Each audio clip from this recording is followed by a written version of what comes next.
کچھ لوگ کہتے ہیں کہ درود ابراہیم یہ نماز کے علاوہ نہیں پڑھنا چاہیے، آپ اس بارے میں کیا فرمائیں گے؟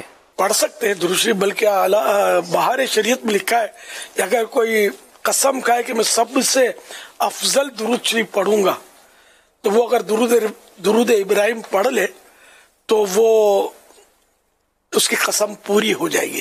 تو یہ سب سے افضل درود شریف ہے۔ اچھا، اب اس میں جو باریک نقطہ ہے نا وہ یہ کہ یہ درود شریف ہے، اس میں سلام شامل نہیں ہے۔ اس وجہ سے بعض علماء نے اس کو منع کیا ہے، یعنی بہتر یہ ہے کہ درود و سلام پڑھے، لیکن نماز میں یہی افضل ہے، اور نماز کے علاوہ پڑھے تو کوئی حرج نہیں ہے۔ لیکن بعض علماء کا قول ہے یہ کہ چونکہ اس میں صرف درود شریف ہے اور لفظ سلام نہیں ہے، اس لیے کیونکہ قرآن کریم میں نا وہ اس سے استدلال کرتے ہیں کہ یا ایھا الذین آمنوا صلوا علیہ وسلموا تسلیما، اے ایمان والو تم بھی نبی پر خوب درود بھیجو اور خوب سلام بھیجو۔ یوں مطلب کہ اس میں سلام نہیں ہے، لیکن نماز میں یہی پڑھنا ہے کہ منصوص ہے، یہ حدیث پاک میں یہ آیا ہے، تو یوں پڑھنے میں حرج نہیں ہے۔ یہ بعض علماء کا قول میں نے اس کیا۔ بسم اللہ الرحمن الرحیم۔ یہ حدیث صحیح بخاری میں موجود ہے، اور یہ حدیث صحیح مسلم میں موجود ہے، اور یہ حدیث سنن ابو داؤد میں بھی موجود ہے۔ حضرت عبد الرحمن بن ابی لیلہ رضی اللہ تعالیٰ عنہ کہتے ہیں کہ مجھ سے حضرت کعب رضی اللہ تعالیٰ عنہ کی ملاقات ہوئی۔ وہ فرمانے لگے کہ میں تجھے ایک ایسا ہدیہ دوں جو میں نے حضور نبی اکرم صلی اللہ علیہ وآلہ وسلم سے سنا ہے۔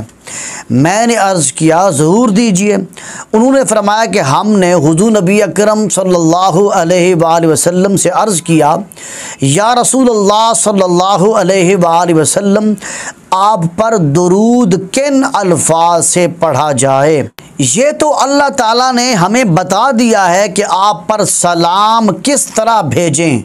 تو حضور نبی اکرم صلی اللہ علیہ وآلہ وسلم نے ارشاد فرمایا کہ اس طرح درود پڑھا کرو، اللہم صل علی محمد وعلی آل محمد کما صلیت علی ابراہیم وعلی آل ابراہیم انک حمید مجید، اللہم بارک علی محمد وعلی آل محمد کما بارکت علی ابراہیم وعلی آل ابراہیم انک حمید مجید۔ یہ ہے وہ ہدیہ جو ایک صحابی نے دوسرے صحابی کو ہدیہ دیا، یعنی حضور نبی اکرم صلی اللہ علیہ وسلم کا ذکر یہ سب سے بہترین ہدیہ اور سب سے بہترین تحفہ ہے کہ ایک صحابی نے دوسرے صحابی کو حضور نبی اکرم صلی اللہ علیہ وسلم کا بتایا ہوا، آپ کا فرمایا ہوا ایک درود شریف کا تحفہ پیش کیا۔ اب اس حدیث سے یہ بھی معلوم ہو گیا کہ درود ابراہیمی نماز کے لیے خاص نہیں ہے۔ اگر درود ابراہیمی نماز کے لیے خاص ہوتا تو اس حدیث میں نماز کا ذکر ضرور ہوتا کہ حضور نبی اکرم صلی اللہ علیہ وسلم نے نماز کا نام لیا ہوتا، بلکہ حضور نے نماز کا نام ہی نہیں لیا، کیونکہ صحابی نے جب حضور سے سوال کیا کہ ہم آپ پر درود کیسے بھیجیں تو حضور نبی اکرم صلی اللہ علیہ وسلم نے یہ درود ابراہیمی پڑھ کر بتایا کہ تم اس طرح مجھ پر درود پڑھو۔ اب اگر کوئی عالم دین یہ کہے کہ درود ابراہیمی صرف نماز کے لیے خاص ہے تو اس کا یہ کہنا غلط ہے، کیونکہ درود ابراہیمی نماز میں پڑھنا بھی افضل ہے، کیونکہ ساری عبادات سے افضل عبادت نماز ہے۔ تو نماز میں حضور نبی اکرم صلی اللہ علیہ وسلم نے درود ابراہیمی پڑھا ہے، اور صحابہ کرام بھی درود ابراہیمی کو نماز میں پڑھتے تھے، تو اس لیے نماز میں درود ابراہیمی پڑھنا افضل ہے، اور نماز کے علاوہ بھی سب درودوں سے افضل درود جو ہے وہ درود ابراہیمی ہے۔